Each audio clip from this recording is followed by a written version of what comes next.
Welcome to the first Minnesota State High School League volleyball training tape of 2023. The purpose of these training tapes is to provide additional learning opportunities and improve consistency between officials across the great state of Minnesota. You may recognize some of the officials and or teams in these clips. However, these plays are not being used to criticize. Instead, we're using video to review, analyze, and provide recommendations of what we could have done differently in certain situations so that we can all learn and improve. First of all, bench control. The Minnesota State High School League Volleyball State Tournament Committee has asked that coaches and officials work together to improve bench control and decorum. Please note, this information is also being shared with the coaches statewide to assist with teaching their players acceptable ways to celebrate for their teams while adhering to the MSHSL rules. First, let's take a look at the rulebook language which addresses bench conduct. Teammates and other bench personnel other than the head coach and one assistant coach during dead ball shall remain seated on the team bench during a set except to A. Spontaneously react to an outstanding play by members of their own team. B. Go to a non-playable area to warm up without a volleyball prior to entry into the set as a substitute/replacement after the next side out. Or C. Stand at the bench to greet a replaced player or players, then immediately sit down. While we support appropriate cheering, such as clapping, shouting, yelling in support for their teammates, players on the bench should not be taking several steps toward the sidelines in certain instances and celebrations, as every point that is scored cannot be considered outstanding. Officials should remind coaches that their team members on the bench need to remain at or near their bench when reacting to an outstanding play by members of their own team.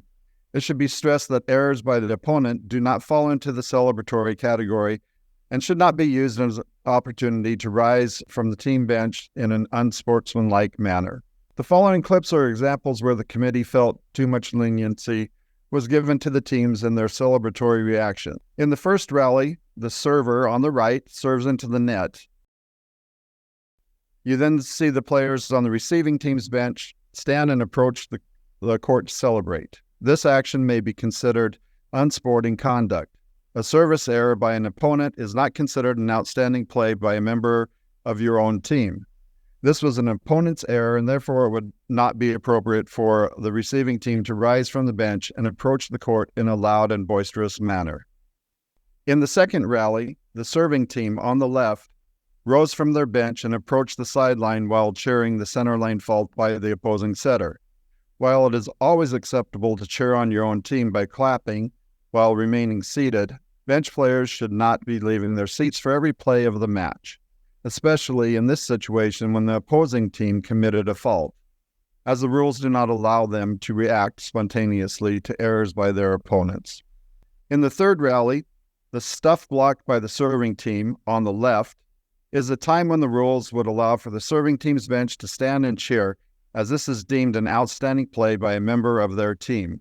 However, the players must remain at or near their bench and are not allowed by rule to approach the sideline. The coaching zone is designated for the head coach at any time and for one assistant coach during a dead ball period. Let's take a look at two more rallies from the tournament.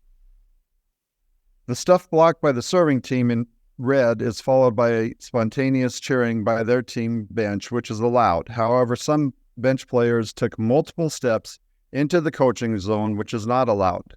Officials should be aware of the movement by the team bench personnel and address it judiciously when observed. Bench players then quickly returned to their seats before the ball was back in the service zone. In the second rally, the receiving team in white blocks the attack and their bench reacts and celebrates. Notice the substitution coming for the team in red. The red team's bench stands at their chairs, which is a legal action because they are standing to greet their teammate who is substituting out of the set. In the 2022 Class 4A championship, we have a couple of rallies worth discussing. The third player from the end of the white team's bench stands up early in the rally. The National Federation of High School rules only allows for the head coach to stand during live ball play. Thus, the bench player should remain seated. At the end of the rally, both teams' benches rise and approach their respective coaches. The team that did not win the rally should remain seated to cheer. The team that did win the rally could rise, but they need to remain at or near the benches to do so. Player number 7 in black enters into the substitution zone during her celebration. This illegal action must be recognized by the R2 and addressed immediately with the coach. One possible approach is to say, "Coach, you had a player from the bench enter the substitution zone during your team celebration. This action interferes with the match." At this time, it's a verbal warning, and any further action in this manner will result in a delay warning. At the end of the rally, the team in black appropriately rises at the bench to greet their teammate who have been replaced by the libero. As officials, we need to craft a positive approach to address these situations. One preventative fishing technique would be to remind the head coaches and captains at the pre-match meeting regarding the expectations for bench behavior.